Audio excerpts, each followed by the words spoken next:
All right. Well, welcome everybody. Those listening live, those that will be listening on podcast later in the week to this week's Truett Church Network Pro Ecclesia webinar and podcast. Our guest today is my friend Vernon Gordon. Vernon is the senior pastor at Life Church RVA in Richmond, Virginia. Vernon and I got to know each other over the past couple years through serving together on the board for Uptick, a leadership development organization based in Virginia that we're also now expanding to Texas. And I'm just grateful he's able to join us today. Vernon, welcome, friend. How are you, my friend? Excited to be here. Excited for this conversation. Wish I was in Texas with you, but Zoom has allowed us to be together today. So super excited about the conversation. We're gonna figure that out one of these days. We're gonna get that done one of these days. Now that it looks like, well, we were just talking about travel beforehand, that we can travel safely and in good conscience a little bit. And so hopefully we can make that happen. Well, Vernon, for those that are watching or listening that do not know you and don't have that pleasure, tell us a little bit about yourself. What do people need to know about Vernon Gordon? Wow, well, that's a big question, but I'll start with the most important aspects of my life. And that is I have a beautiful wife, Ashley, who I've been married to 10 years this August. I have two beautiful children. My daughter just turned 7 last Monday, so she's 7 and my son is 5. So a girl and a boy, 2 and through. We're good to go. God has been good. And we have the privilege of pastoring a church that we planted in 2015. We celebrate 6 years, the second Sunday in July, which is called the Life Church here in Richmond, Virginia.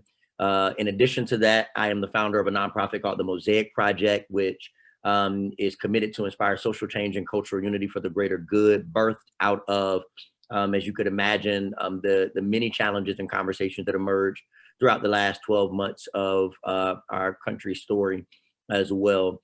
And then beyond that, I would say just a little bit of history. I have grown up in a small country church in Chesapeake, Virginia. Okay. My grandmother started in her garage. Wow.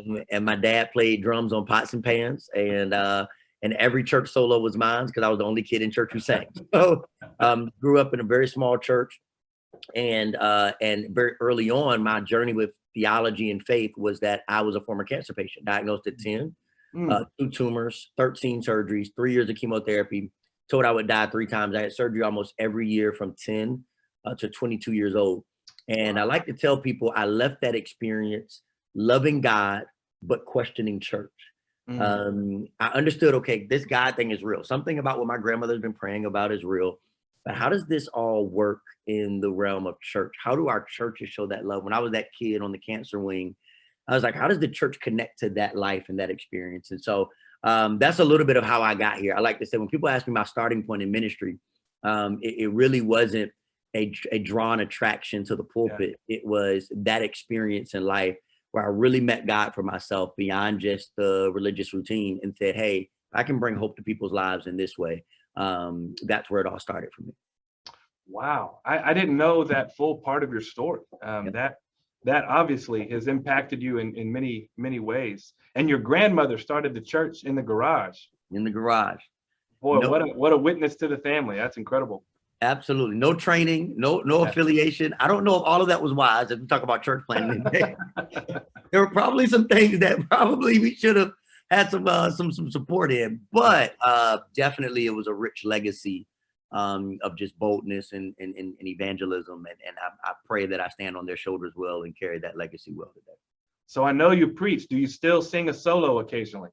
When they let me. It's funny, as the church grows, and you have like a department, they're like, hey man, you're really messing up like the plan for the Sunday. You're kind of taking us over time. Our audiovisual director actually told me the other day, he said, hey, Facebook only gives us a certain amount of time. And we were almost about to get cut off. So the song got good to me, but no, I sing every now and then, mostly right now. That's really funny. When I was a youth minister in seminary, I'd sing a solo for the little church where we was great church, but where we were serving. And I went back and preached there in the fall for the first time in years. It was great to be back. And they're like, hey, are you going to sing while you're here? And my kids looked at me and they're like, you sang? I was like, yeah, once upon a time I did that occasionally. But no more. I don't think you want me to do that anymore. Well, tell us what we're here to talk about today is leadership, I think, really, and how we lead at one stage of an organization's life or an institution's life, a church's life, and then that organization continues to grow and change, and it requires different things of us, and then some things that remain the same. And that's true in a church. It's true, I think, for many of us in pandemic right now. We're clinging to much of what is the same, and we're learning some new skills as well. So we just kind of want to track some of that journey with you today that you've been on, which 2015 is not a long time ago, to go from a church plant to where you are now. So tell us a little bit about how the church started and what was required of you. What skills did you need as a leader in those early days? Absolutely. Well, again, the church, as I mentioned earlier, started in 2015. And I think very early on, there wasn't a real desire to be a pastor in the early days. I was a youth pastor. I was very content in that role. I was at a great church. I know a lot of times I think we hear about experiences where people are leaving a bad situation. I was in a great situation and very content, my wife and I. But the first motivation was very much so spiritually led. It was a moment I had with God where I was just starting to ask those questions about, what do I feel called to? Am I settling? Am I allowing insecurity to make decisions for me? And I'm also being afraid of just things I've seen in the past, like burnout and the unhealthy elements. And are those things becoming a barrier? But then also, I read a book in seminary years ago, over a decade ago, by Kurt Byron Jones called Holy Play. And I bumped into that book again. And the premise of that book, or the ethos, was all about, we reach these kind of fork in the road moments where we kind of say, God, are you in this or that? And I felt like I really had hit one of those moments where it wasn't that, it was like a one road. I really felt like God said, hey, you can stay in this world. I was at a Baptist church. It was in a great situation, youth pastoring. I probably would have been a candidate that they would have considered to take over in 10 or 12 years. And God said, hey, I'll bless you in that. And that'll be great service. But there's also this thing I'm brewing in your heart. And it really birthed out of just cultural analysis, what I didn't see, what my wife didn't see. We didn't see churches that were minority led with young pastors. We didn't see churches that were minority led, that were major advocates for diversity. We didn't see churches that were young, but still cared about tradition. And so what we found is like you either a tradition church, which was code for older, or you're a young church. You were either a Black church or a white church. You were either a contemporary church or a traditional church. And we just felt like we had a great appreciation for tradition that didn't rob us from modernity. We had a great appreciation for multi-generationalism and multi-ethnic community. And so all of that just kind of led us to this idea of what we didn't see and a prompting to say, how can we build that? And I think you asked a question about kind of what skills were needed to kind of launch a church from the ground up. The first thing I always tell people is relational equity. Or another way I would say it is, there's a great book called Emotional Intelligence. Like if you're going to start a church, lead a church, and this is even if you're just, if you're going to step into candidacy, I mean, I think this applies to all of us who lead. Emotional intelligence is at an all-time high, a premium that you need. So that was a big for me, just kind of really making sure I was aware of others' needs and my own emotions. I think humility. I mean, it sounds so common, but church planting will humble you. One of the quotes that we say in premarital here at our church is the space between expectation and reality is the measure of your disappointment. And I think that applies to marriage as you're getting married, but I think it applies to leadership as well. If you're church planting or you're coming into a role as a pastor, there's a lot of stuff you're like, we're going to do this and we're going to do that. And then you start to realize quickly resources may not line up to that, or you might not have all the skill set around you. And I think all of those things. So it humbles you really quickly and makes you a learner. And then I think one thing that I don't hear enough about is adaptability. Like you got to be really nimble in those early days. It's a speedboat. It's not a cruise ship yet. And so you got to be ready to turn as opportunity emerges. You got to be ready to turn as gifts are brought to your congregation by way of people who might be ready to take you to a new level of thinking or resourcing or relationship. You got to be in a position to kind of move and not kind of be stuck to what's familiar and what's comfortable. So those are several things that I think have been very important. I will make this little note, and I'm hoping that anybody who thinks about church planting in particular thinks about this, but identity is very important as well. I think what separates you, I mean, there are a lot of great churches. If you're just going to want to start a church, like sometimes I think people just start churches because they just want to be in charge, right? So, but I think there's something to be said for, just kind of a sense of what do you want to bring to the kingdom community of whatever neighborhood or city you're in that could bring some unique nature. I'll give you one example of how we thought about that. While we talked about all the other things, multi-generationalism and multi-ethnic, one of the things that we just really felt the heart for is outreach as a central part of the organism and not as an accessory. And the way that manifested for us is every fifth Sunday, since our inception, we do not have a church service. We suspend services to do a community outreach project. And we found it to be the greatest evangelism tool in our church's, history so far. So those are just some examples of what kind of skills we thought, like, what is lacking? What do we not see? And that's not a discredit to the amazing churches in our area, but how do we kind of bring something unique to the kingdom community here in our city? And that's helped us to do that. So I didn't, again, we know each other, but I've never visited your church. Though I will say on many Sunday mornings, your church is the first one that comes up on my Facebook feed. And so I have worshiped because being central, you're one of the few East Coast churches I follow. And so you and Josh Hayden both out at Ashland, I'll listen to y'all services some. What has it been like? So being multicultural is part of the DNA of your church. Mm-hmm. Can you say some, I know this is not some of what we talked about, but of the leadership characteristics needed to have a multicultural church? I mean, emotional intelligence is obviously part of that, cultural intelligence, differing cultural intelligences probably. How has that formed kind of your day-to-day? I assume that's something that affects every decision the church makes. Absolutely. And let me be very candid. One thing I think this is only probably a value if people don't just give you the highlight reel, but give you the honest truths behind the scenes and behind the curtain. It's been ebbs and flows. It's been highs and lows. I think it's been very interesting for us because we might be seeing an all-time high of cultural diversity and then go through a major season of cultural and social trauma. And it just causes people to regress in their trust. And we start to see people not as attending as much because it's like, hey, I just don't know. And we've actually talked to members of our church who are white who say, hey, I coming into a small group, the conversation that felt like safe space for African Americans. And I didn't want to intrude in front of that safe space, but it consequently caused me to take a step back from the church. And it wasn't anything the church did. It was just what was the narrative of our culture and society. There have been times when we've taken stances that have not been easy for all parties to agree on, both locally and nationally. And so it is nuanced and it is a constant learning curve. I think the two things that it really, well, I'll tell you three things that we're doing now that's probably newer. And it's a part of what the work that we've been doing around the Mosaic Project. Three things that have really helped the conversation for us is something we call, what are you doing now? So what now, which I think always comes up, and that now has been an acronym for allowing people to name their narrative that they carry, has been a super healthy practice. All of us don't carry the same narrative. Yeah. And so let's just be honest about that. What narrative do you carry and what has informed that narrative? What environments, what family backgrounds? For me, give you a quick story. I'll tell it really fast. I grew up in a very diverse family. So my grandmother was a Black woman who had 3 Black children, my mother, which was the eldest. And then she got married. Her and my grandfather got married, who was a white man from Bath Springs, Tennessee. The first year that interracial marriage was legal in the state of Virginia. Wow.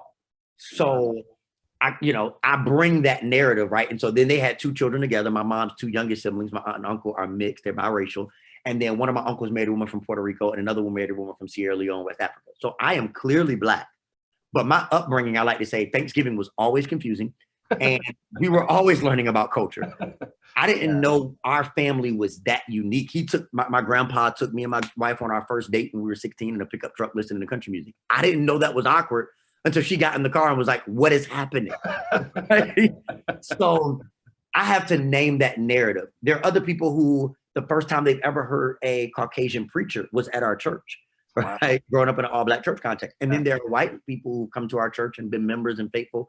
We say, I'm here because I want to be a part of the solution, but I'm being exposed to things for the first time. So I think name the narrative that you carry is so important. I think a second piece is own your lane. right? I think we put a lot of pressure on people to try to operate outside of where they feel comfortable, just giving people the grace to own the lane that they can run in. Yeah. And then write your dream. This has been a super healthy practice. Martin's dream was great. What's your dream for your community? What's your dream for your kids? Mhm. And then let's live out every day trying to honor that dream that you say you want, because when the difficulty comes, let's not retreat, let's lean into it. And so those have just been ways in which we've tried to lead a community through the various challenges of maintaining diversity and intercultural intelligence throughout this journey. Man, well, we may need to do this again sometime, and we talk more about Mosaic and that journey, because that's worthy of a whole long conversation in and of itself. And anytime I can have a conversation with Vernon, I'm going to try to take that. Absolutely. So, man, that's helpful. So then the church kind of became established, and from what I know of the church, it grew pretty quickly, and it kind of became not just a fledgling start with sort of an uncertain future as you trusted for resources and things, but more of an established church with its own identity. Those things you had prayed and hoped for came to pass. Was there a point when you realized, oh man, this is requiring something different of me than it did in the beginning? And how did you adjust to that? Where did you go for resources? What was that moment like as a leader where you knew you needed to change some to lead who the church was now? Yeah. So I'll start again. I'm really big on candor and transparency, because I think, again, sometimes, particularly in I'm a millennial, so in a social media age where comparison is often the thief of joy, it can look like everything is going great. But the question to when did I know it was time to change? After a series of disappointing people that I knew in my heart of hearts weren't being immature, weren't being childish or just, kind of simple, but we were dropping the ball. Yeah. I was dropping the ball. And after a series of those disappointments and difficult conversations about, oh my God, this is a person who's been faithful. This is a person who I know, like, they care for us, and they just say, hey, this is not working. It was an illumination. Okay, maybe this is not them. It's not that. Where am I missing it? Yeah. And so that was very sobering season when that kind of transition was happening, when it was like, again, growing up in a small church. The largest church my wife and I have ever been a part of is the one we're leading. Wow. So we're like, we don't know what to do. We know something needs to change, but we have no clue what to do to change it. Yeah. And so I think there were three things we kind of did in that season to adapt. The first is we went to wisdom. And this is a very important piece that I would say that I encourage a lot of leaders to do now. Diversify your access to wisdom to different industry leaders. We absolutely went to pastors who had led much longer than us. And we have oversight pastors because we believe every pastor should have a pastor. Yeah. So even at the inception of our church, even though we were able to start our church, we had 3 oversight pastors. Dr. John Chandler, who's one of them, who who's the founder and leader of Uptick. And they all are independent to our church. But in addition to that, we found a lot of value in diversifying our access to wisdom by talking to business leaders. We had a guy who was a VP of a bank at our church, and I asked him, can I just come sit in a staff meeting and see how you guys steward money? Can I see how you lead a meeting? Can I see how you hold people accountable? And what I had to learn was that, so much of sometimes what we learn in seminary, I hope I don't get in trouble for making this statement, right? As I see theological seminary in the background, but so much of what we learn in seminary sometimes can be great for head knowledge, but I know I did not have half enough administration classes, HR classes, I'm like, oh my goodness, like, this is about leading a staff. This is about building a budget. I remember the first time I went to a bank meeting, they said so many words I had never heard before, right? And I'm under the table Googling, like, they're like, yeah, CRA. And I'm like, I have no idea what that's, but I'm just nodding, I'm shaking my head. So again, that diversity was really what helped me make the turn. Teachers and educators were big. I mean, how do you help a class learn? Because I'm helping a congregation learn. So that was important. And then I would say the other really big thing that we did to kind of like adapt was we went back to those people and got feedback. No different than a job does an exit interview. We were like, hey, we know you're not, a member of our church anymore. We know that we would love it if we could learn from you. And I was amazed by how many of them were able to give helpful insights. Yeah. We didn't agree with all of them, but it was helpful to get another vantage point of eyes and ears about where we were missing the mark a little bit. So that was important. I don't want to make it sound all bleak either, though. No, I think part of it also too was just the fun and the joy of turning a corner, right? So there was also some enjoyment in that for innovation and experimentation. We were like, hey, one of the things we started seeing is, there are new needs that are emerging. How do we bring along people on the journey that can help us build that? And so, I mean, this is probably a cliche to everybody, but you're only going to be as good as your team. And so that was another big step in adapting to the growth. We started, just to give you some context, with, because I don't believe numbers are the only measure of success, but just to give context, we started with about 50 people on our launch team. 25 of which to 30 were college students. So not, right, not a lot of ability there. And to date, we're about 1,400 members. And we were, just and steadily growing pre-pandemic. So God has been gracious. We're learning a lot and adapting quickly. Yeah. I don't know if that helped or if you want to take that. That's great. I love what do you say, accessing wisdom and choosing wisdom from different areas. That's I've never really encountered the thought of an oversight pastor or someone kind of officially pastoring your pastor and choosing that both for accountability and encouragement and any number of things. And seminary teaches us some great things. There's no way I could have pastored at all without it. Others do and do it well. But really, it just taught me how to learn, and how little I know and how to keep getting those answers. And I think it's we're educated and always learning at the same time, much of the time. And if I could, Matt, really quick, can I say something this just prompted me when you just said that, the thought of anybody who's listening, who's like, okay, maybe I'm leading something that's growing, or maybe I will be leading something that's growing.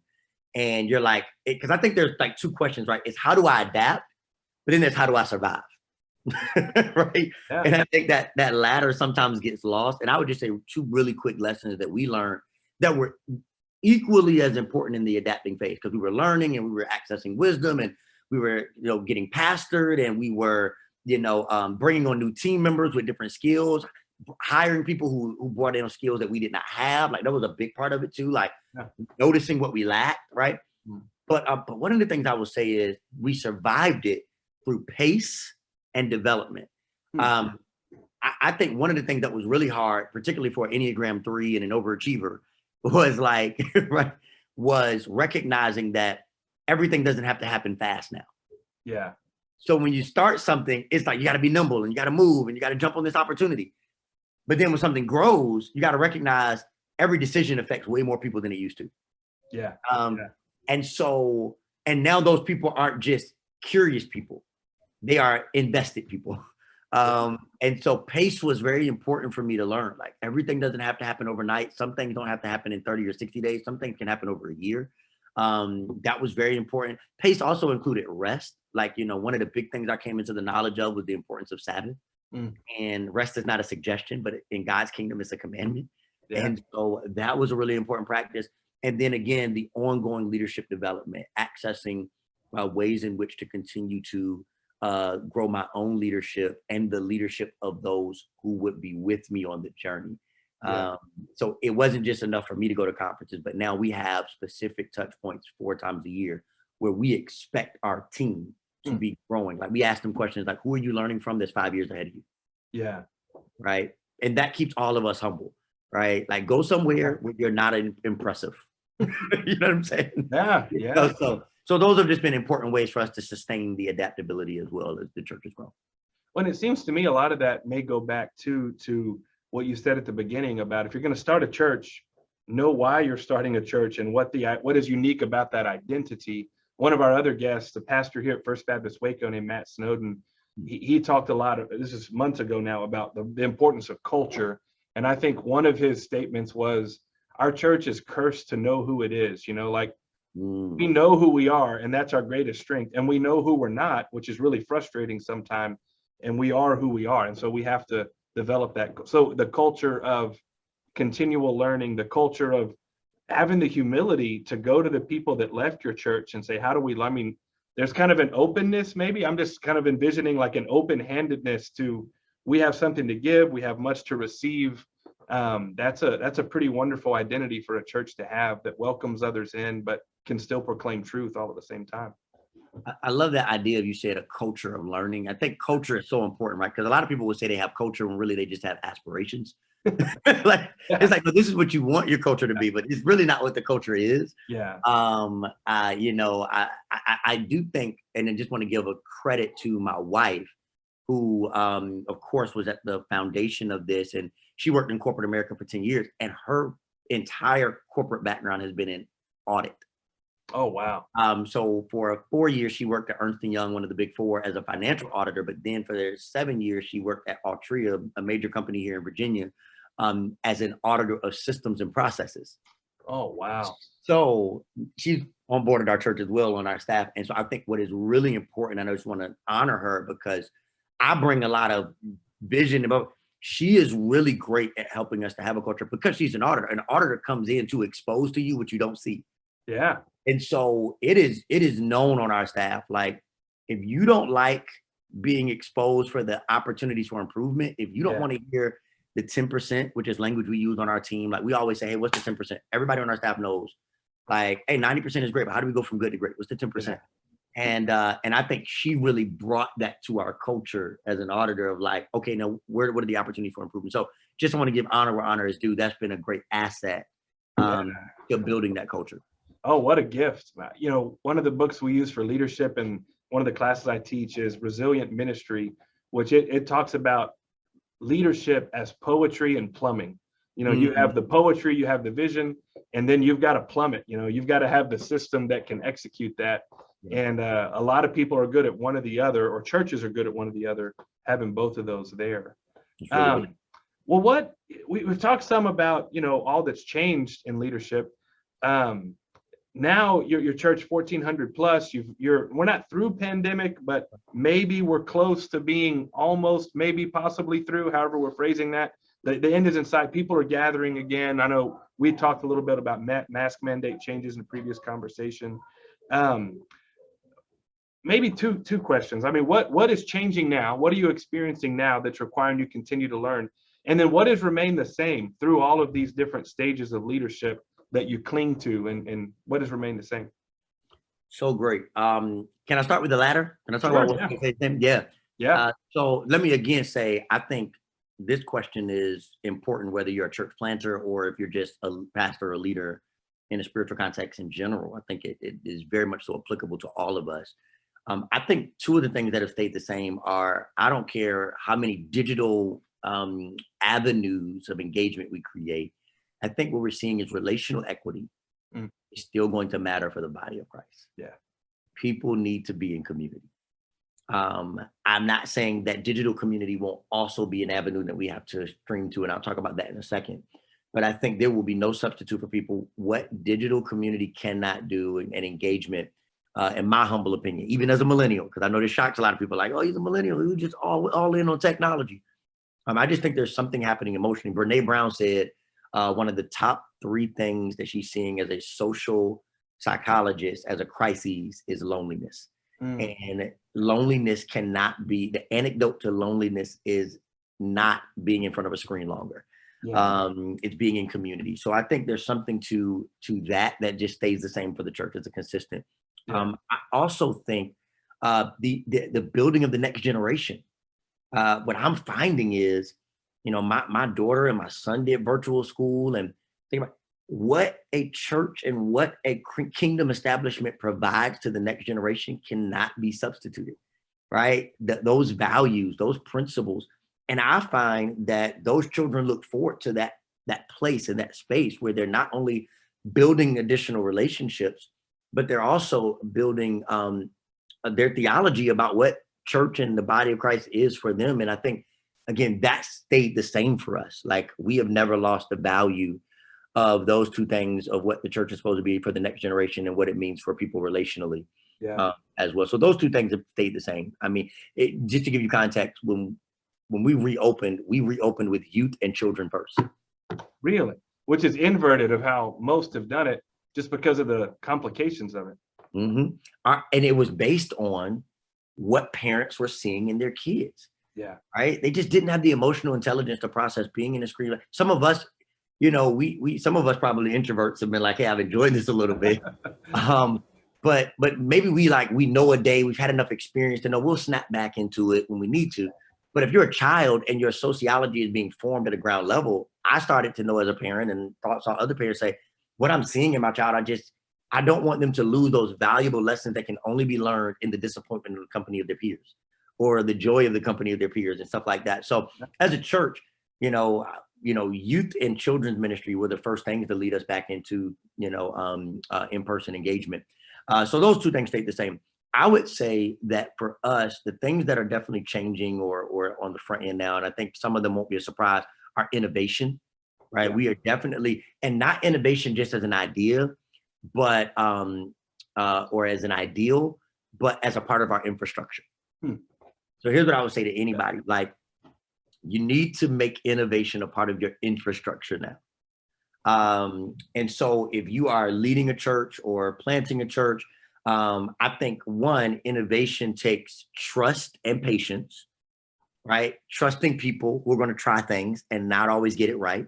And patience to know that you're now looking at long-term pursuits and not just short-term pursuits. So we've adjusted a lot of language in our church to say things like, hey, we're going to pilot this. Yeah. We're going to experiment with this. And that's been very helpful, I think, for people on this journey, because again, we've had to really focus on innovation being a key part of our infrastructure now. I had a mentor tell me one time that in order to be successful at anything, you have to determine what you're willing to fail at. Yeah. And what we've settled on in this season is we are willing to fail at some objectives and some goals, of course, within stewardship and not, spending all the money and all that stuff. But we got to take some risk in this season, because there's a book I read called The Coming Shift that asked Wayne Gretzky, what made you a great hockey player? And he said, I never skated to where the puck was, I skated to where it was going. Yeah. I think that if we are to be effective as a church in this next season, we have to keep innovation as a part of the infrastructure, not just as an ideal. So what's the difference? So you've talked about a couple things that I'm just curious in my own mind about. You talked about the 90-10 thing, how 90% may be going great, but y'all are always asking, what's the 10%? How do we go from good to great? So that's, I would call that like tweaking or something, how do we make minor changes? What's the difference between that and innovation when y'all are talking as a staff, when you're planning? Can you give us some examples of that? Yeah, so I think opportunities for improvement, right, is that 10%. Yeah. It's never being, it's being content with celebration, knowing that we give each other grace, but it's also in knowing that our aim is to honor God and honor people and give it our best. And so because our goal is to always make it better, to be our best, there's always generally an opportunity for us to move from good to great in an area. So that's more about improvement. Innovation is more about, in our book, is more about what are the questions that culture is asking that we're not even trying to answer. I heard somebody say one time, the church is sometimes great at answering questions that nobody's asking, right? Yeah. It was like, nobody's even asking that question anymore, right? But we're like, we got the answer for it. And it's like, that's not the question culture is asking. Yeah. So to me, improvement is like, there's some things that I think are timeless truths that the church should always do, like discipleship and next generation and worship. And I think those things are like, how do we continue to fine tune and improve those things? 10%, 10%, 10%. Innovation to me is about what are the questions that culture is asking that we just don't even have the infrastructure for right now. For example, we talked about the digital church landscape. For us, what we're finding is that it's going to be important that we have a culture of accessibility and intimacy. Intimacy meets the need that we talked about earlier, which is people will still need community. But I think there's going to be a decentralization for things like Sunday. So we're seeing this in our context, particularly leading still a predominantly African-American church.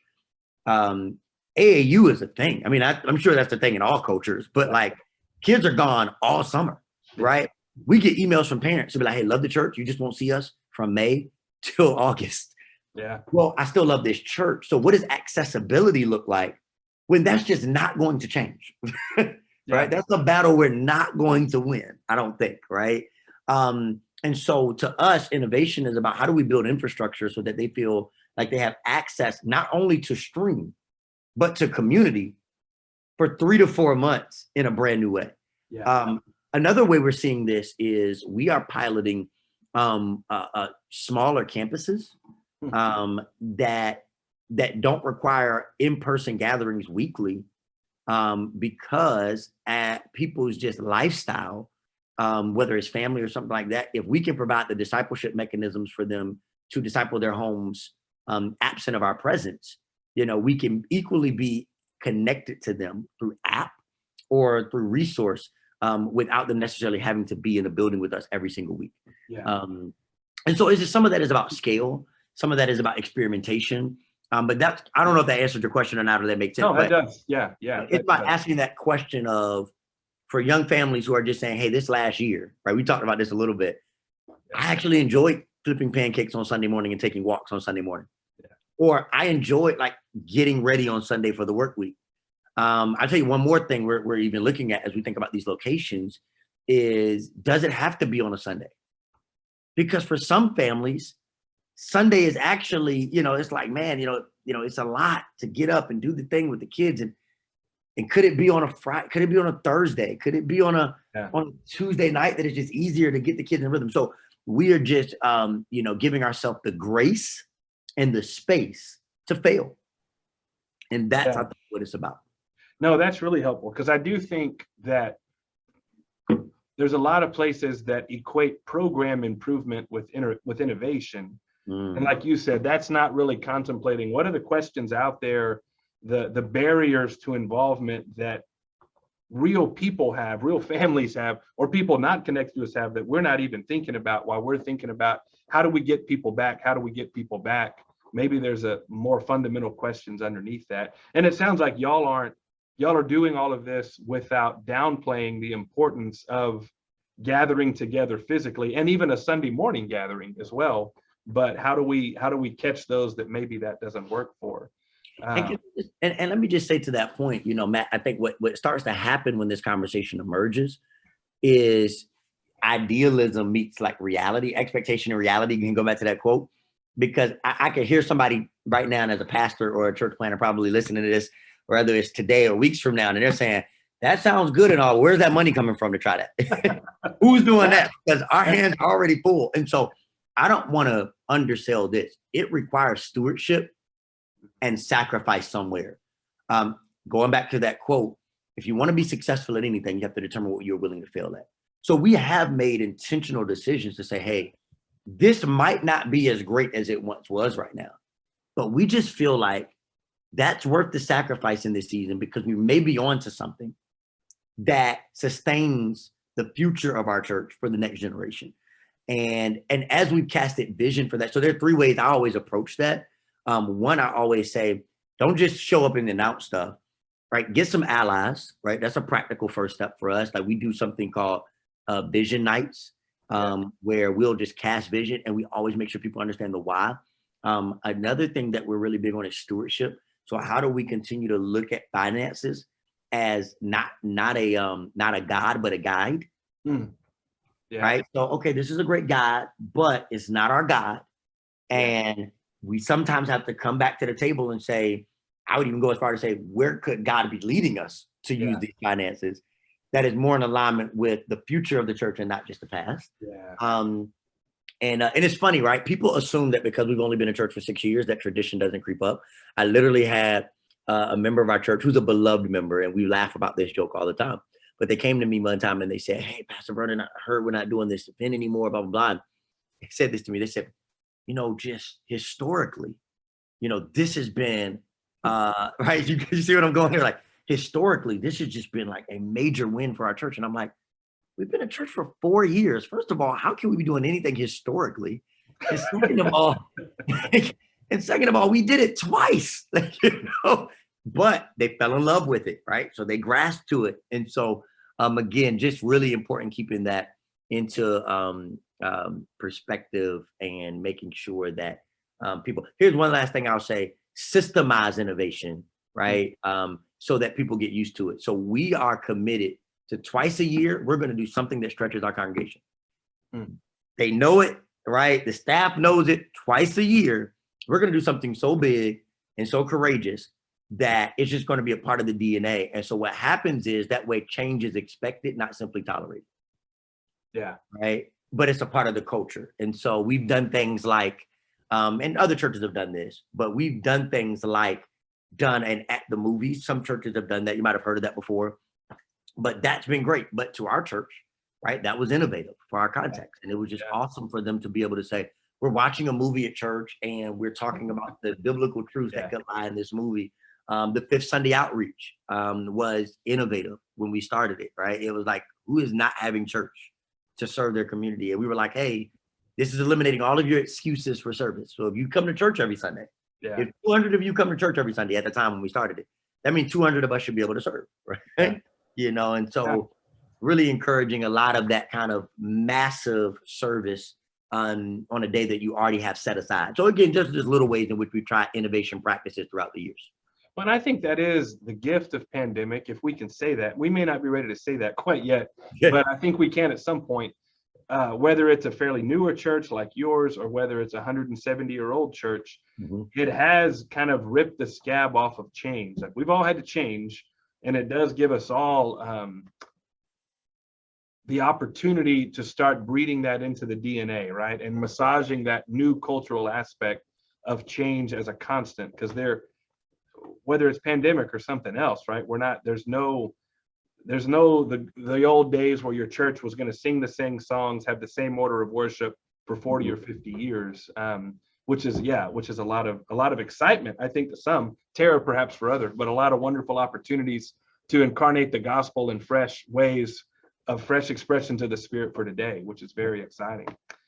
Vernon, man, we could do this all day, and I wish we could. But thank you for your time. Thank you for your insight. Thank you for your witness to us of obedience and a Spirit-led leadership in your church. And we're grateful to hear of God's blessings on your church and your life and your marriage and everything else. Would you have a final word of encouragement or benediction or blessing for us today? Yeah, I mean, if I could just encourage two little encouragements, and then I'd just give people some information on how to stay connected, and then I'll benedict us. But I do want to just encourage everybody, like, give yourself grace. I think nobody's an expert in this, and nobody's going to be an expert on the other side. And I think it's very important that we all give ourselves the grace to know that we're all trying. The other thing I would just simply say is you can't beat the internet, so don't try. The internet is going to change on you. The algorithm is going to change on you. Again, as a millennial, I see that a lot, and I see it a lot in churches that are established too. Stay true to who you are. Evolve, innovate, but don't lose identity, because the internet is going to keep changing, and you're going to hope one day that you didn't try to keep up with it. And so just, take that from a millennial's heart. And if anybody just wants to stay connected, you can follow me on all social media platforms at Vernon Gordon. I also, again, as I mentioned earlier, just launched something called the Mosaic Project, which is all about inspiring social change and cultural unity for the greater good. We just launched a brand new course, so you can definitely check that out, which is all about leading towards social change and cultural unity. And you can find that at madeformosaic.org. And so we encourage you to check that out, and I can be of any service to anybody. Would love to do so. And I just love to pray for you guys as we benedict. That sound good? Please. Thanks, friend. Lord, we just thank you for this time that we've been able to share together. We thank you for the many, many gifts that will encounter and engage with this conversation. Some who are gifted and called to church plant, some who are gifted and called to lead established congregations, some of us who may be called to work even beyond the four walls. Whoever we are and whatever grace and call we carry, may we do so, Lord God, with excitement, with newfound energy, and with the courage to go into the wilderness seasons, knowing that if your voice is calling us to the body of Christ, if you brought us this far, you'll never leave us. So we trust you. We trust you for your voice, but we also trust your vision for your church, that you will never fail and your church will endure for generation to generation. It's in Jesus' name we pray. Amen. Amen. Vernon, it's been good, man. I've enjoyed this. Thank you for your time. Thank you, guys. All right. Hope to see you soon. Absolutely. Bye.